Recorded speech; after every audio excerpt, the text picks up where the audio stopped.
We pick up with the events of Storm's lore entry Dreamy Dew, where the effects of the Timestream Entanglement finally reach the shores of Krakoa, the living island, home to the mutants and of course the X-Men. Very few mutants had the honor of serving on both the Quiet Council of Krakoa and the Great Ring of Arakko simultaneously. Aurora Munro was one, and she had long looked forward to the day when the two sentient islands might be reunited. She had not, however, counted on it happening quite like this. It had began without her even knowing. While she was walking along the coral shores that, together with the giant oceanic lagoon, separated Arakko from the Great Red Desert of Mars, the tiny whirls and eddies in time grew almost instantly into a great wave of disruption. Ordinarily, Storm was hypersensitive to tiny changes in the atmosphere around her, due to the nature of her mutant powers. But she had been preoccupied with the next challenge to her seat on the Great Ring, and let that preoccupation distract her from her immediate sensory environment. Now, aware that something was happening before she understood what, her pulse quickened, then slowed again to a thud.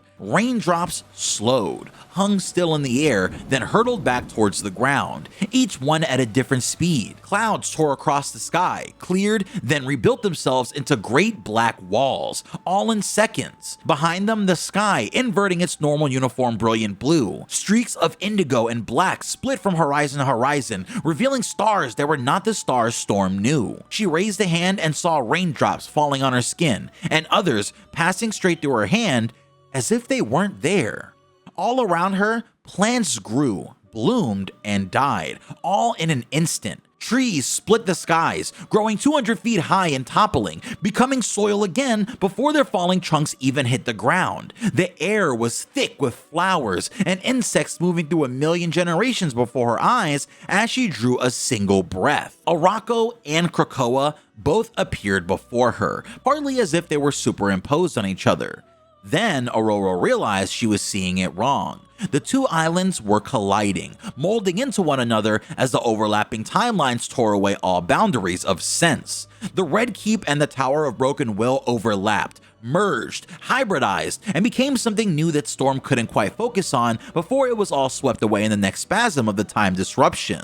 Krakoa's bays and Arakko's corals swirled into new configurations. Krakoa's quarry and the Circle Perilous of Arakko blended into each other before finally breaking free. But now the quarry contained Arakkan combatants and the Circle Perilous bewildered mutants of Krakoa. The forests of both islands overgrew each other and separated again, each featuring new species and unknown hybrids. The harder the wind blew, the faster the transformations, and now Storm saw tiny slivers of some new material appearing in the Tempest, sleeting down to the island's surface and shores. The particles stung when they hit her skin, a pain that wasn't entirely physical. It was as if they were injuring her ability to locate herself in space and time. She reeled momentarily, then got her bearings again. The particles rained down over the islands, driving both into a frenzy. Arakko and Krakoa briefly fought each other, bitter as only siblings can be. Storm, standing on their soil with one foot in each world, knew she would be subsumed and destroyed if she did not do something. And as the form time tore through her being again, rippling her mind the way wind would ripple her hair,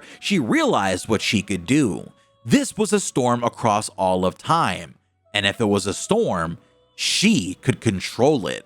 Storm's power over weather was instinctive and had been since she was a girl, but this was new and would not be guided by instinct but by her conscious mind, which was under constant distraction by the onslaught of particles. They ruined her concentration and kept her from grounding herself in the here and now, which was necessary if she were to bring her powers to bear on this time typhoon. And she was not the only one suffering from the particles. The islands, brutally crushed into each other's reality, wailed in pain and fear, both a sound like a hurricane wind and a psychic scream that rang in Storm's mind. This spurred her into action. She may have been the regent of Arakko, but she still held responsibilities to Krakoa as well. The time storm was forcing them together, and also twisting a new reality into being around them. Storm felt those currents of power, realized they moved in a system, and for a moment, understood that system. Her mutant powers responded. The way electrical charges crackled around her body when she controlled lightning, now space-time itself ripped around her body, creating glimpses of a million different Aurora Munros from a million different realities, but none of them could disturb or replace her.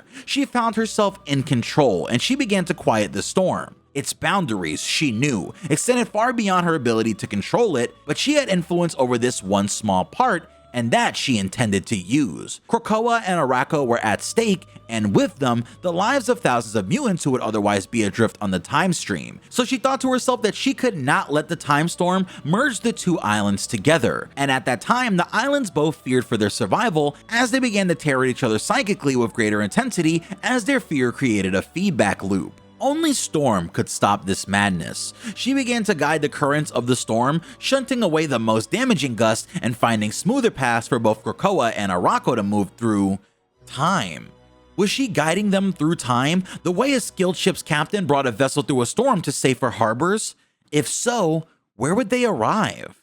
Gradually and slowly, she channeled the powers of the time storm around the two living islands, letting them redivide into their own entities, drifting further and further apart. Heavier fronts of the stinging particles blew through, and now they were larger, merging into crystals. They precipitated from the storm the way rain precipitated from clouds too heavy with moisture. Who had caused this time storm? How were different realities becoming entangled and overlaid on each other? Those were questions for another time. Now she had to make sure the storm was passing and not just gathering itself for another onslaught. She felt its energy dwindle even as the crystals fell in greater numbers all around her, all across the island's surface. And as she had that thought, she looked around and realized that the chronal outburst had subsided. Krakoa and Arakko had nearly become one in a collapse that could have destroyed them both, and doubtless would have annihilated many of the lives on each. The aftershocks and echoes of their psychic battle still churned in the air around her, but like the time storm, that battle was almost over. Storm stood on the coastline of Krakoa,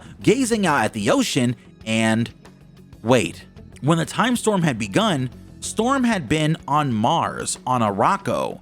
Now, as reality settled back into place, she saw that she was on Krakoa, at the edge of Hellfire Bay, where the White Palace and Blackstone stared each other down from opposing positions. The air smelled new, sharp with life and the scent of a just passed storm, but it was definitely Earth air. Aurora looked around over beautiful living Krakoa, and despite her jarring dislocation, she felt an almost material pride at the way she had brought it through the crisis.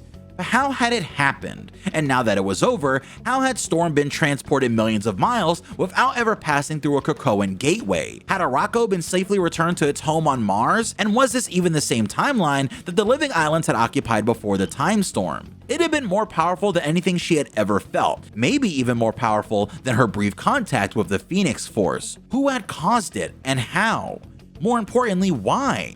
What damage had been done to the mutants living on both islands? How could she ensure that this did not happen again? All of these were a leader's questions. More personally, Storm was anxious to know that her friends and loved ones were all right. She would have to seek them out both on Krakoa and Arakko to make sure that they had weathered the time storm. And what of the broader world? What was the situation in New York or Wakanda? Would she even find the same New York or the same Wakanda that she had once known? All around her, the crystals precipitated from the storm lay thick on the ground. Storm bent and gathered several of them in her hand like a mineral made of time, she thought. Xavier needed to know about this immediately, Magneto as well, although Storm decided on the spot that Xavier should know first. Both old adversaries believed themselves to have mutants' best interests in mind, but Storm's vision aligned much more closely with Xavier's. Where was he though? Here on Krakoa? Elsewhere in this world? Was it a new world, a new time, or had she misunderstood the nature of the storm? Storm saw people emerging from the forests of Krakoa. Some of them she recognized, some were new to her. They saw her high on the ridge overlooking the ocean, and they looked to her for guidance. No matter where they hailed from, Krakoa or Arakko, Earth or Mars, the past, present, or future, she knew one thing, that she would not let them down.